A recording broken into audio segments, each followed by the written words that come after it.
Salut, aujourd'hui on va visiter ensemble le château de Versailles, ses jardins, et on va aller jusqu'au Grand Trianon.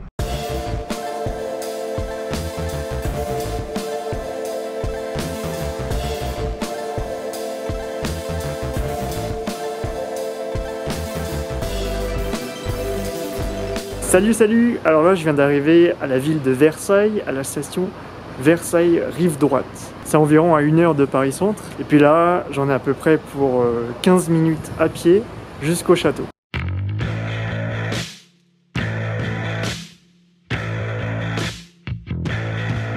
On le sait tous, le château de Versailles a été construit par Jeanne d'Arc.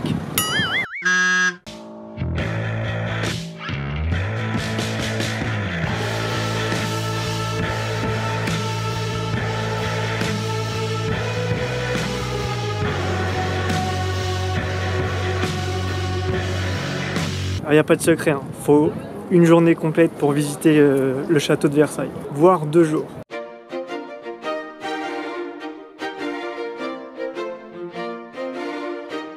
Ici, ne rate pas la cour de marbre, qui fut celle du château primitif construit par Louis XIII en 1623. Et dans ces salles, tu peux voir l'évolution de la construction du château jusqu'à nos jours.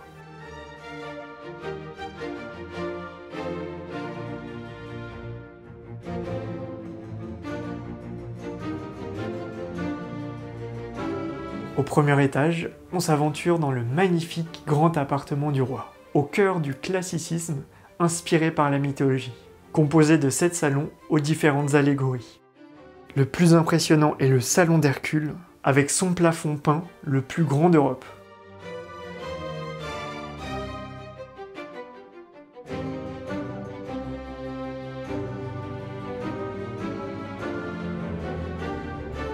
Puis, tu tombes ensuite sur l'emblématique Galerie des Glaces. Elle illustre parfaitement le pouvoir de la monarchie absolue et elle est destinée à éblouir ses visiteurs.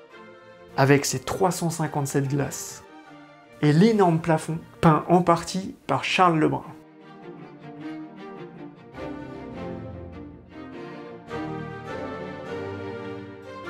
La chambre du roi. Ici, tu peux voir la chambre de Marie-Antoinette. C'est par cette porte qu'elle s'est enfuie le 5 octobre 1789, lorsque le peuple parisien envahit le château. Et prévoit du temps pour visiter la longue galerie des batailles, rénovée par Louis-Philippe en 1837, dont les énormes tableaux couvrent 14 siècles de l'histoire de France. Surtout fais super gaffe quel jour tu vas à Versailles, car les jardins sont soit gratuits, soit payants. Là aujourd'hui par exemple c'est mercredi et c'est gratos.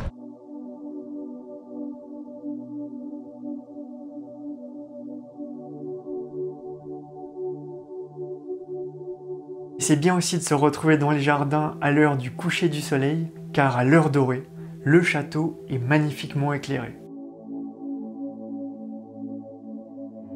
Donc bienvenue dans les majestueux jardins de Versailles, dans le style très géométrique qu'on appelle jardin à la française. Créé par André Le Nôtre. C'est lui aussi qui a fait les jardins des Tuileries.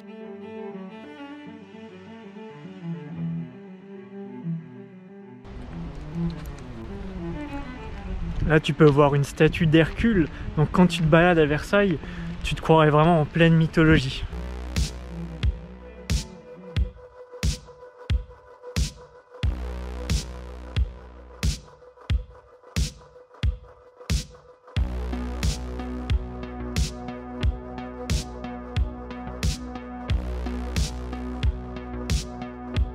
Il y a quand même plus de 380 œuvres.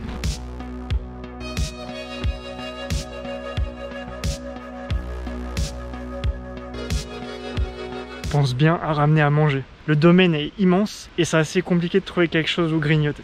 Oh toi petit sandwich, tu vas prendre cher. Et ici il y a le char d'Apollon, c'est un des bassins les plus importants de Versailles. Apollon c'était vraiment la figure préférée de Louis XIV.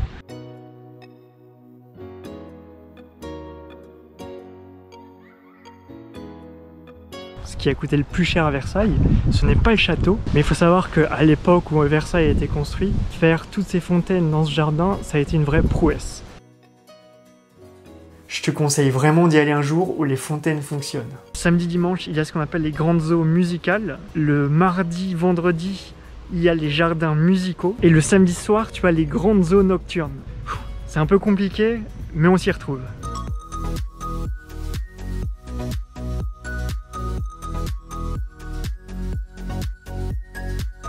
Il y a du gros poisson ici.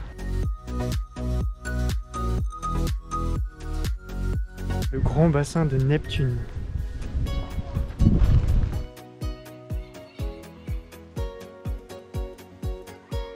Je te conseille de terminer par le bassin du Dragon, car après tu peux aller tout droit, tu peux voir ces rectilignes jusqu'au Grand Trianon. Si tu vas à Versailles, il faut vraiment pas passer à côté du Grand Trianon et du domaine de Marie-Antoinette. C'est très joli à voir.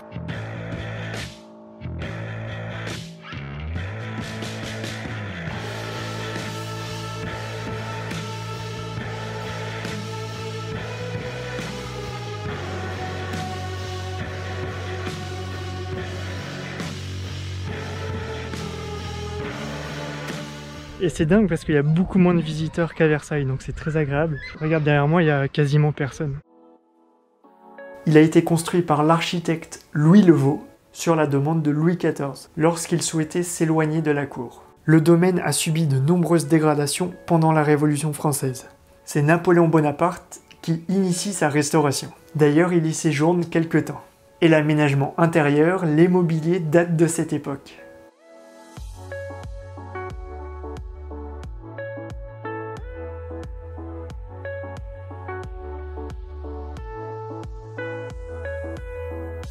Je vais me diriger maintenant vers le domaine de Marie-Antoinette. J'ai hâte d'y être.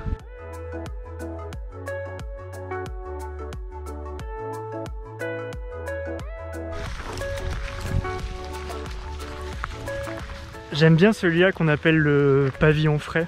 Cet édifice, construit pour Louis XV, était une salle à manger où l'on servait les produits frais du potager. Regarde juste là derrière moi, tu peux voir le petit Trianon que Louis XVI a offert à Marie-Antoinette. Elle en fait son séjour favori, que tu peux visiter également.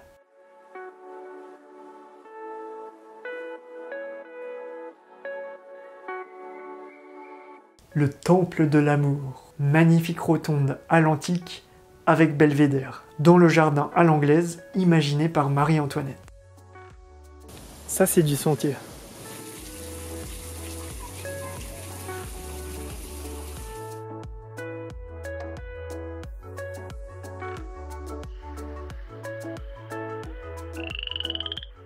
On va enfin découvrir le hameau de la Reine.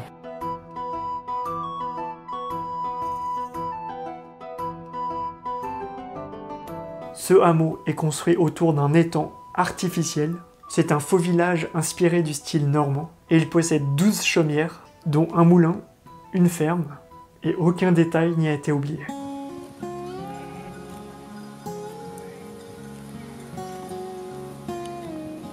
Marie-Antoinette espérait s'y réfugier pour oublier sa condition de reine.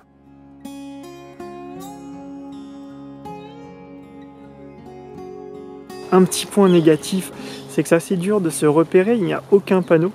Donc là, voilà, je tourne en rond un peu depuis quelques minutes et je trouve pas la sortie. Enfin, il y avait une porte fermée. J'espère que je vais pouvoir sortir d'ici et pas passer la nuit au hameau de la Reine. Et si jamais t'es perdu comme moi et que tu cherches la sortie, elle se trouve juste à côté du petit Trianon. Voilà, cette vidéo sur Versailles s'achève maintenant. Merci d'avoir regardé jusqu'au bout. Comme d'habitude, tu peux t'abonner en cliquant sur le petit bouton juste là. Et à très bientôt pour une nouvelle vidéo.